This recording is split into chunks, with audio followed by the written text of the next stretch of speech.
가을의 기운이 되어가는 시점입니다. 우리 앞뒤 좌우로 인사하겠습니다. 이 가을 기도하게 하소서.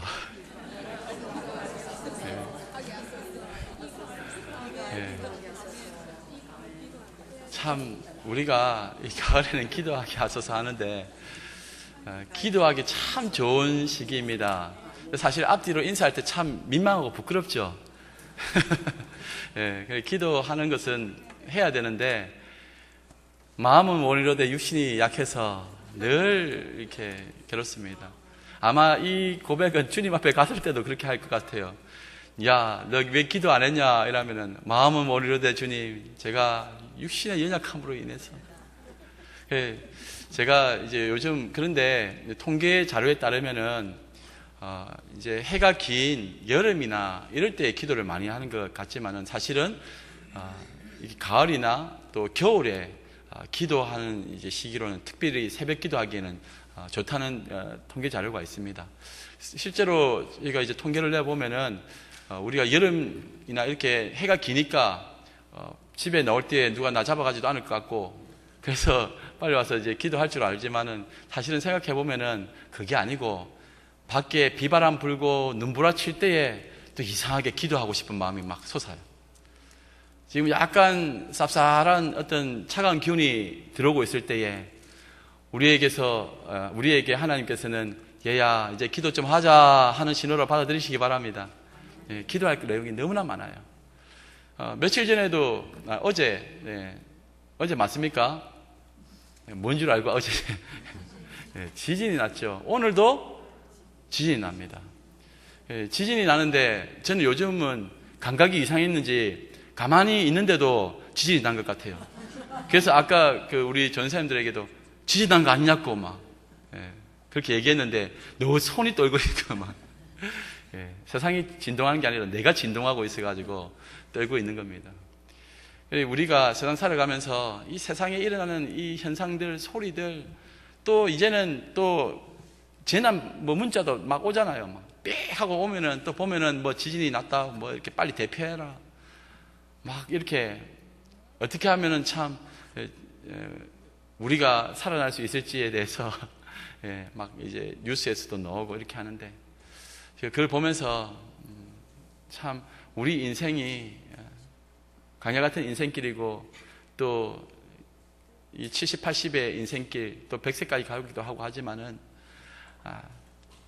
사실은 우리의 삶의 현장은 항상 죽음의 그 자리가 되지 않습니까? 언제 죽을지 몰라요. 그런데 이런 눈에 보이는 지진이나 이런 것들 앞에서는 그것이 더 시감적으로 다가오는 것 같아요. 항상 우리 주위에는 뭐 내가 어떤 병에 걸려서 죽을지도 모르고 또 오늘 운전하고 나가다가 교통사고 나서 죽을지도 모르고 다 모르는데 이렇게 막 온 동네가 시끄럽고 뭐 핵폭탄이니 또 지진이니 이런 이야기들이 막 나오면은 이것 때문에 내가 죽는 건 아닌가 그렇게 생각했는데 근데 말씀을 잘 보면은 제 따라 합니다. 한번 따라 해보십시오. 만사는 주의 손에 달려있다. 만사는 주의 뜻에 달려있어요.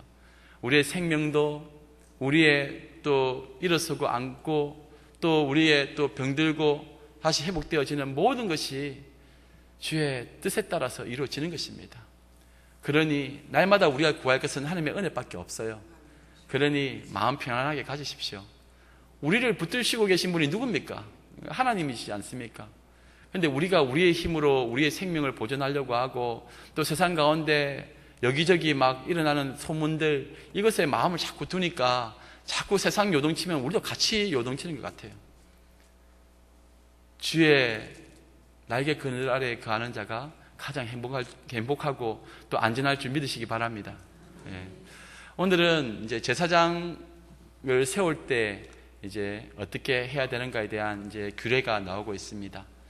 이 제사장의 업무라는 것이 우리가 뭐 잘 아시지만은 대속의 중재 역할을 하지 않습니까? 양을 잡을 때에 또 소를 잡을 때에 제사를 지내면서 자신의 죄를 이제 그 양이나 소나 짐승에게 전가시킬 때 이 일을 중간에서 도와주고 중보의 역할을 감당하는 사람이 이 제사장입니다. 이스라엘의 첫 번째 대제사장은 아론이 됩니다. 출애굽하고 난 다음에 처음으로 하나님께서 이제 누구를 세웠냐면은 아론과 그의 아들들을 통해서 대제사장과 제사장을 세웠어요. 대제사장이니까 당연히 제사장들의 수반이 되는 것은 당연할 것인데, 이 제사장의 역할이 무엇인가를 우리가 오늘 살펴보게 될 것입니다. 그리고 다음 주에는 여러분들이 잘 몰랐던 부분 중에 하나가 이제 제사장 의복에 대한 부분을 다루려고 합니다. 이것을 하루에 다 다루기에는 시간도 많이 걸릴 것 같고, 또 이 중요한 부분들이 다 있기 때문에 어느 것 하나 놓칠 수도 없어서 다음 주에는 제사장 의복에 관한 의미, 참 신기한 의미들이 많아요. 왜 그런 흉패를 붙이고 우리가 둔밈을 넣고 또 간을 씌우고 또 세마포옷을 입히고 그렇게 하는지에 대해서 우리가 한번 풀어나가려고 합니다. 오늘은 이제 이 제사장을 세우는 것의 의미에 대해서, 또 여기 본문에 나오는 영적인 교훈에 대해서 우리가 한번 살펴보려고 합니다. 제사장은 하나님 앞에서 중재의 역할을 하죠. 예수 그리스도를 예표하는 상징적인 의미가 있습니다.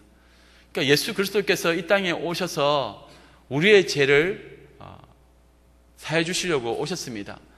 중간에서 하나님과 우리가 원수가 되었는데, 죄로 인해서 이 문제를 해결해 주시기 위해서 본인이 직접 흠없는 어린 양이 되어서 죽기도 하셨지만은, 또 본인이 직접 하나님과 인간을 연결하는 길이 되었다는 겁니다. 그 중재의 역할, 중보의 역할을 우리 예수님이 하셨는데, 그 대제사장 되신 예수님의 그 모습을 예표하는 것으로 오늘 이제 제사장이 나오는 겁니다.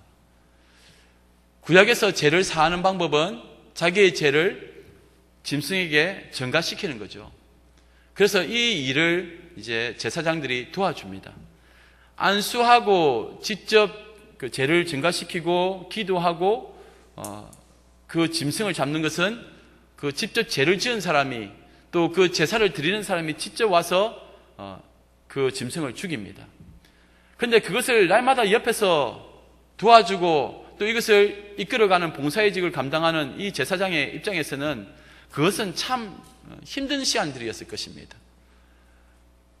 매일매일 짐승을 잡아가지고 죽이고 피가 막 범벅이 되고 그 옷이 피로 범벅이 되고 막 얼룩져 갈 때에 그 제사장의 마음은 어땠을까요?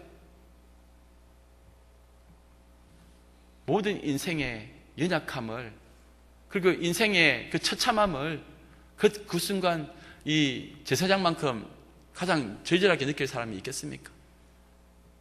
우리는 오히려 이렇게 짐승처럼 죽임을 받아 마땅한데, 대신 그 짐승에게 자기의 죄를 전가시키고 대신 잡는 겁니다.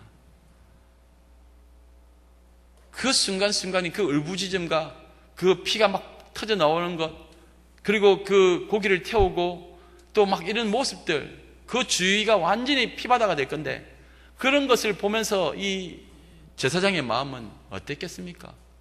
죄의 심각성을 깨닫게 되는 거죠. 그리고 하나님의 은혜를 생각하게 됩니다. 예수님이 이 땅에 오신 목적이 무엇입니까? 우리를 구원하시기 위해서 오시지 않았습니까? 그 대속의 사건, 그 중심에는 예수 그리스도가 있는 겁니다. 기독교의 복음, 기독교의 핵심이 뭡니까? 예수 그리스도의 죽으심과 부활하심 아닙니까? 이것을 통해서 우리가 구원에 이르게 되었습니다. 이것 빼면은 모든 것이 연결이 안 됩니다. 성경의 창세기 1장 1절부터 요한계시록 끝장까지 이 이야기가 중심이 되어져 있는데, 이 이야기를 빼버리면은 나머지는 의미 없는 율법적인 행위로 끝나버리고 맙니다. 그래서 성경을 제대로 볼 수 있어야 되고, 또 복음적인 의미를 깨달아 가야 되는 것이 중요한 겁니다. 우리가 신앙생활을 오래 해도 사실은 이 구약의 상징적인 의미를 해석을 하지 못하면은 구약은 구약대로 갈 수밖에 없어요. 구약을 잘 못 보면은 인간 행위를 강조하는 것 같이 보여집니다.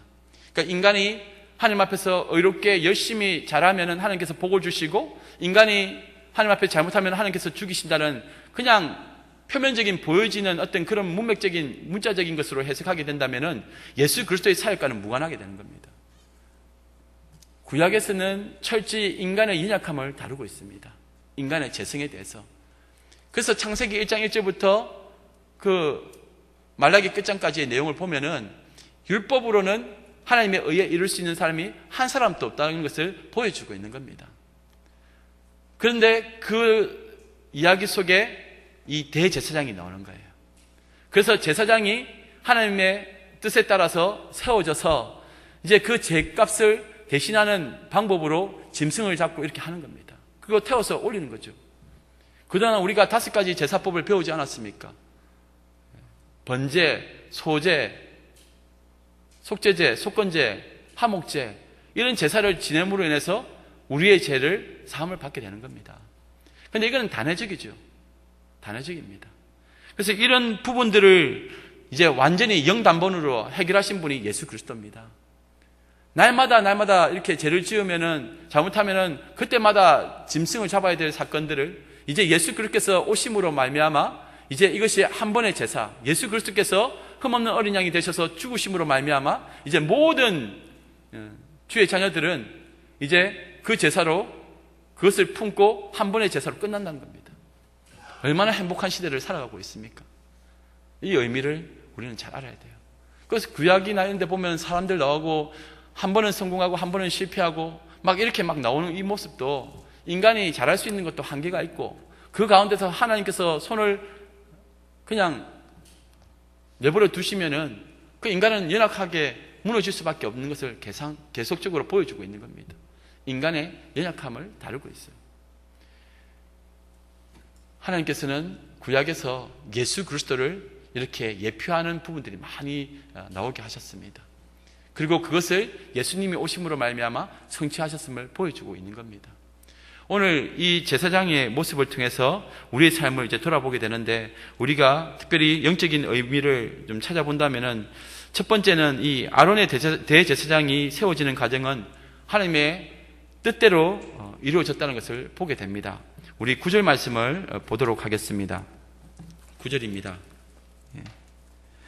그의 머리에 간을 씌우고 그 간 위 전면에 금패를 붙이니 곧 거룩한 간이라 여호와께서 모세에게 명령하신 것과 같았더라. 그 옷 하나 만드는 것도, 그리고 이 제사장을 세우는 것도 과정이 다 있습니다. 인간의 방법으로 되는 것이 아니라 하나님의 뜻하신 방법대로 되는 겁니다. 이 대제사장은 성소를 감독하고 제사를 드리는 일을 주관하기도 했고, 또 흉패라는 것이 있습니다. 옷이 있는, 다음 주에 더 정확하게 보여드리겠지만, 그림도 보여드리고 설명도 해드리겠지만은, 이 흉패 안에 우림과 둠밈이라는 것을 둡니다. 그래서 이걸 가지고 하나님의 뜻을 구하기도 하였고, 또 1년마다 대속죄일에 그 지성소에 나가서 백성들을 위해서 제사를 지냅니다. 그런데 그 옷에 방울을 달아요. 그래서 대제사장이 그 방울을 달고 또 그 제사장에다 끈을 이렇게 연결합니다. 그 들어가가지고는 부정한 제사장은 하나님의 뜻에 맞지 아니하면은 그 자리에서 죽여버려요. 딸랑딸랑 소리가 나면은 아, 살아있구나 생각하는 겁니다. 제사 지내는 동안에. 근데 밖에 있는 사람이 함부로 그게 들어갈 수가 없어요. 대제사장만 들어갈 수 있습니다. 그 지성소 안에 들어가가지고 있는데 소리가 안 나요. 아, 하나님께서 죽이셨구나. 그러면 그 들어갔다 또 죽을 수 있으니까 소리도 안 나고 하면은, 그러면은 끈을 이제 잡아당깁니다. 그러면 싹 빨려 나오죠. 그만큼 함부로 들어갈 수 없는 것이에요. 그런데 우리가 그 성소에 들어갈 담력을 어떻게 얻게 되었느냐? 하나님께 나아갈 수 있는 이유는 예수 그리스도 때문에, 예수의 보혈로 우리가 씻음을 받았기 때문에 예수의 이름으로 우리는 주님 앞에 나아가는 겁니다. 그래서 우리가 지금 죽지 않고 이렇게 살아있는 겁니다. 예수님이 없다면 우리는 설 수가 없어요. 제가 포항에 한번 이제 견학을 간 적이 있는데, 포항 제철에 가보니까 그 온도가 엄청난 뜨거운 온도입니다. 근데 그 앞에서 작업하시는 분들이 그 방열복을 입고 이렇게 작업을 하시더라고요. 지금에 한번 뉴스에 보니까 그 어떤 분이 그 불 가까이 갔다가 금세 타버렸다는 어떤 그런 뉴스도 봤는데, 그 온도가 얼마나 뜨겁습니까? 감히 우리 인간이 하나님을 볼 수가 없어요. 죄 지은 인간은 하나님 앞에 서게 되면 죽게 됩니다. 그래서 구약에서는 그 하나님을 뭐 보게 되거나 천사를 보면 자기는 이제 죽었다 생각하는 겁니다. 하나님의 특별한 은혜가 아니면 하나님을 볼 수가 없습니다. 그런데 우리를 누가 품었냐면 예수님이 품어버렸어요. 그래서 우리는 죽어야 되는데 예수님이 그걸 막아주시는 겁니다. 예수의 보혈로 우리가 씻음 받고 예수님으로 우리가 덧입었기 때문에 하나님 앞에 나아가도 우리가 죽지 않는 겁니다. 그게 참 놀라운 은혜죠. 그래서 날마다 우리는 주님 앞에 설 수 있고 직접 기도할 수도 있는 겁니다. 은혜입니다. 히브리서 기자는 이 예수님이야말로 궁극적으로 우리 죄인들의 죄 문제를 영원히 해결하실 수 있는 영원한 대제사장이 되신다고 가르치고 있습니다. 신약에서 보면은 특별히 이 대제사장은 이제 정치적으로 빠져버리는데 산헤드린의 그 공회가 있어요. 70명의 이제 공회원이 있어서 정치도 하고 판단을 하는데 거기에 또 의장의 역할을 이 대제사장이 감당하게 됩니다. 이런 모든 일을 주관하니까 이제 이 부분에 있어서 이제 굉장히 사회적으로 중요한 위치에 세워지게 되는데, 그런데 이것이 변질이 됩니다. 원래 구약에 보면은 대제사장은 하나님이 세우시잖아요. 그리고 그 의복을 하나 입는 것도 세우는 과정도 다 절차가 있습니다. 인간의 방법으로 되는 것이 아닙니다. 그런데 이 제사를 지내는 방법부터 시작해서 또 제사장으로 또 이렇게 세워지는 과정 모두가 하나님께서 정하신 그 방법대로 행해야 되는데 사람이 이제 시간이 지나면서 변질되어져 가는 겁니다. 신구약 중간기 이후로 이제 신약 시대로 들어오게 되는데 이 외세의 지배를 받는 시기부터 이제 변질이 확실히 됩니다.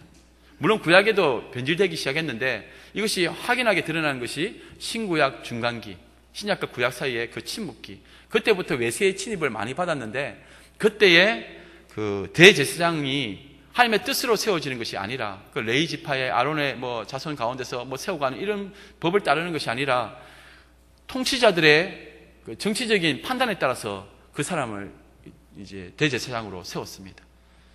특별히 이제 로마 지배하에 있을 때는 이 대제사장은 로마 총독이 세웠습니다. 그때부터 이제 정치적으로 굉장히 많이 바뀌게 되는 겁니다. 그러다 보니까 자연히 이제 대제사장들은 정치적인 이해관계나 또 이권에 따라서 이용되기도 합니다. 예수님 시대 때에 세 파가 있어요. 3파가 있는데 하나는 바리새파가 있어요. 바리새파. 또 하나는 세례 요한이나 이런 쪽으로 연결되어지는 에세네파가 있고 또 하나는 사두개인파가 있죠. 사두개파. 근데 이 사두개파가 제사장 반열에서 연결되어집니다. 그리고 그 사람들이 정치적인 권력관계에 굉장히 집착을 많이 해요. 정치적인 지배. 그러니까 제사장하고 사두개파하고 연결되는 것이 바로 이런 이유입니다.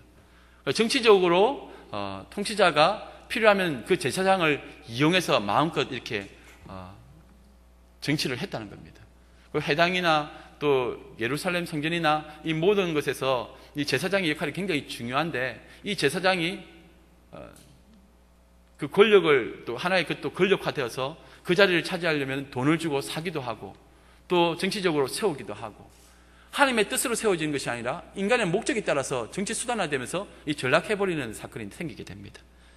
그러니 어떻게 이 제사장의 직을 제대로 감당했겠습니까? 그 예수님 시대 때에 보면은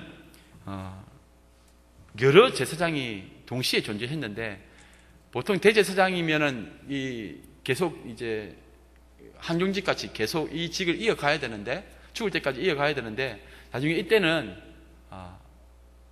다시 세우기도 하고 또 폐하기도 하고 마음대로 합니다.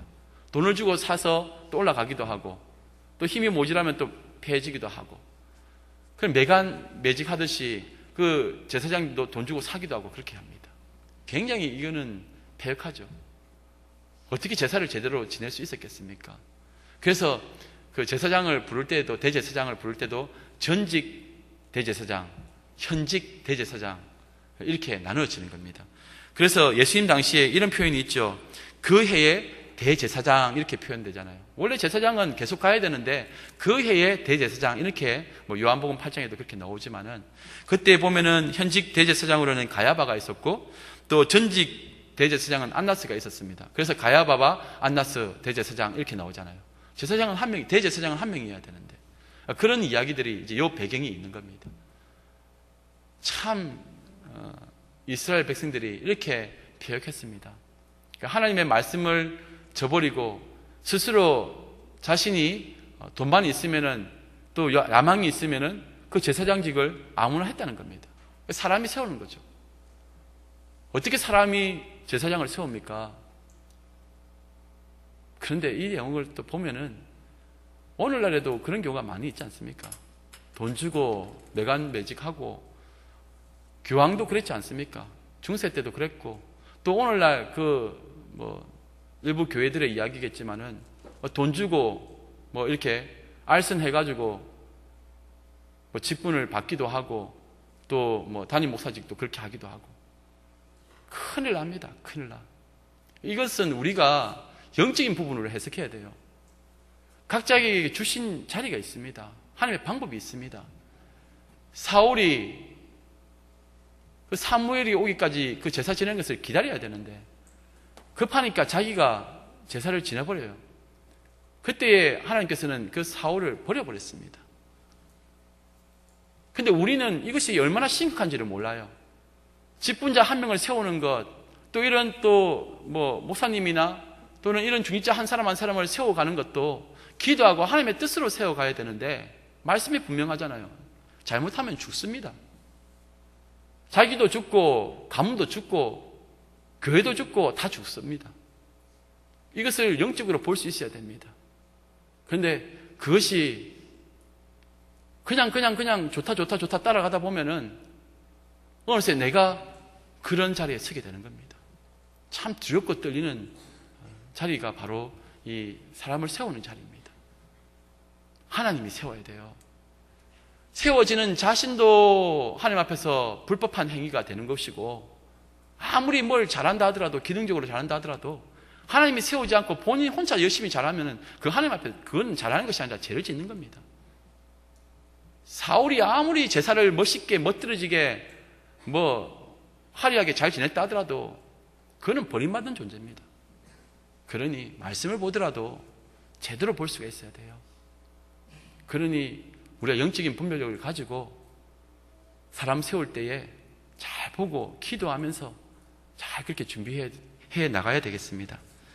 또 보니까 오늘 말씀해 보니까 이 아론이 대제사장으로 세워지는 이 본문의 내용을 보니까 이게 자체가 은혜입니다. 은혜. 왜 그러냐 하면은 아론이 대제사장으로 세워줄 수 없는 자리에 있는 사람이었어요. 죄인의 자리입니다. 모세가 하나님의 법궤를 받으려고, 말씀을 받으려고 시내산에 올라갔을 때에 이스라엘 백성들이 기다리지 못해가지고 어떤 짓을 합니까? 금송아지 만들지 않습니까?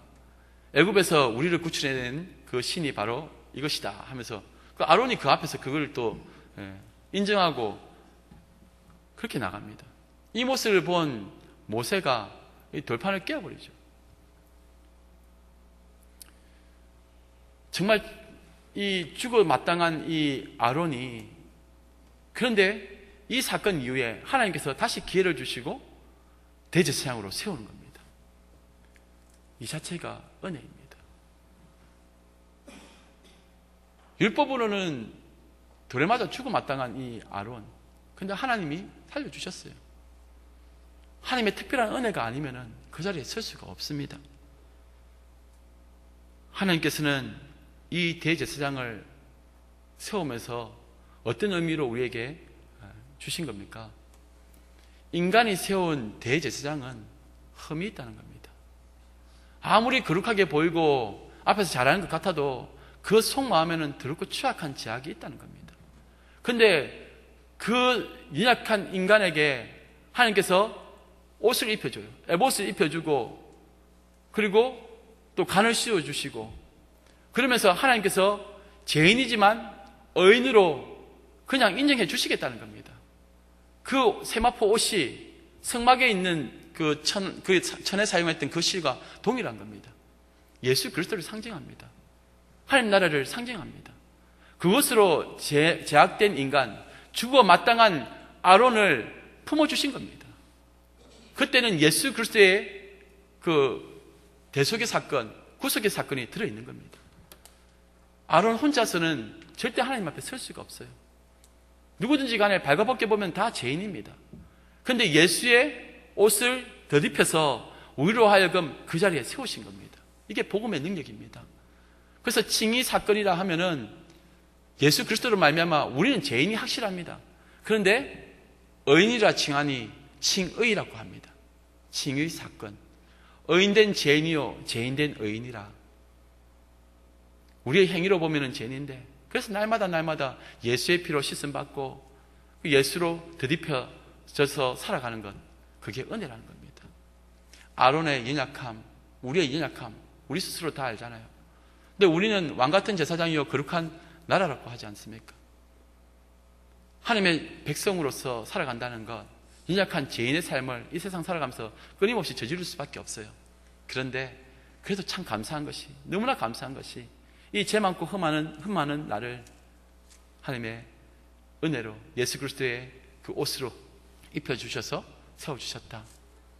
그 힘으로 우리가 살아가는 것입니다. 그거 아니면은 우리는 여기에 설 수 있는 사람은 아무도 없어요. 또 우리가 마지막으로 생각해야 될 것은, 이 제사장 위임식의 앞부분은 자신의 신분을 새롭게 확인하는, 소명의식을 확인하는 그런 자리였습니다. 물로 씻고 또 옷을 입히고 또 제사도 지내게 하는 겁니다. 대제사장으로 세워지기 전에 행하는 것이 바로 정결함입니다.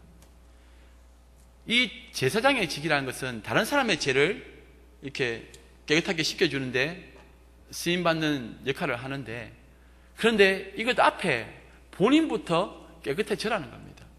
그래서 이 대제사장이나 이 제사장을 세울 때에는 제사를 지내게 되는데, 이 대제사장 제사를 지낼 때는 소제나 속건제는 드리지 아니하고 번제, 화목제, 속죄제 이 세 가지를 드리게 됩니다. 그래서 이 제사를 지내고 본인이 하나님 앞에서 인정함을 받으면은 그때에 이제 기름 부음을 받습니다. 기름 부음을 받고 또 거룩한 옷을 입고 주님 앞에 이제 설 수 있는 이제 대제사장이 되는 겁니다.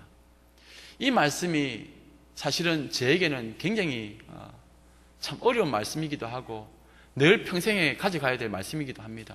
그리고 여기 앉아 계신 여러분들도 마찬가지입니다. 하나님 앞에 두렵고 떨리는 마음으로 서지 않는다면 우리는 언제든지 패역한 모습으로 살아갈 수밖에 없어요. 두렵고 떨리는 마음으로 살아간다 하더라도 알게 모르게 짓는 죄가 얼마나 많습니까? 그런데 우리는 우리가 더럽고 추악한 것은 생각하지 아니하고 남부터 가르치려고 하고 남의 죄에 대해서 이렇다 저렇다 말을 많이 하지 않습니까? 나부터 먼저 돌아보라고 우리 주님 말씀하고 계신 겁니다.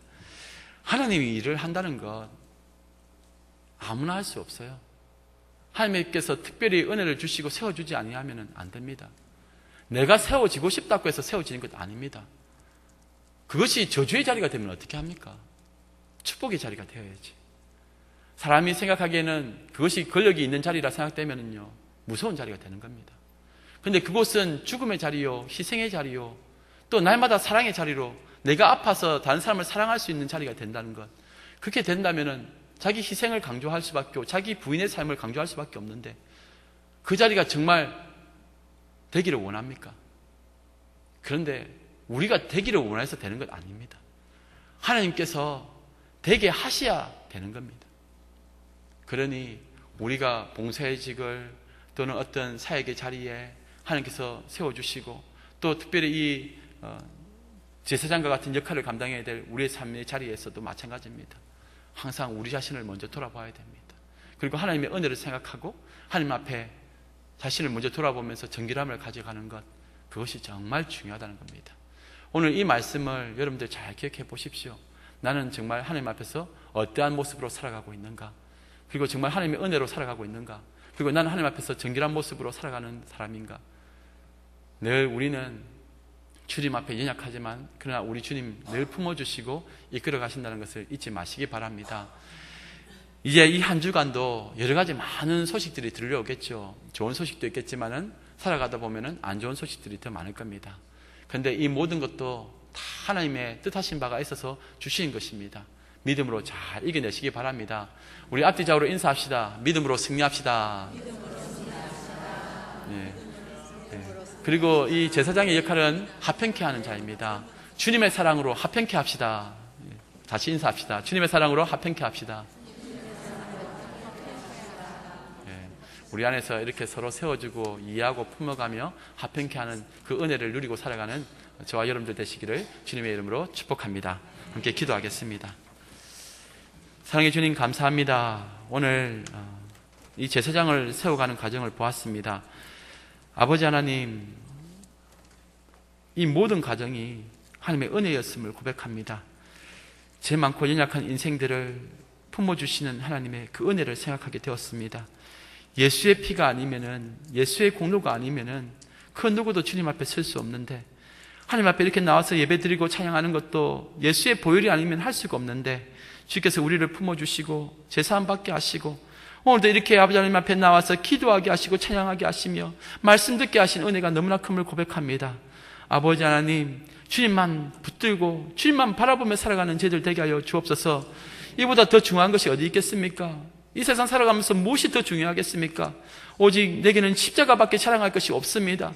나의 주 대신 주님만을 자랑하며 믿음으로 살아가는 우리들 다 되게 하여 주시고, 아버지 하나님, 우리가 걸어가는 모든 인생길, 아버지 하나님, 주님처럼 그 화평케 하는 자리에 서서 위로하며 격려하며 사랑하며 함께 품어가는 우리들 다 되게 하여 주시옵소서. 우리 교회 안에, 우리의 삶 가운데 그러한 기쁨이 충만할 수 있도록 역사하여 주시옵소서. 감사드리며 예수님의 이름으로 기도드리옵나이다. 아멘.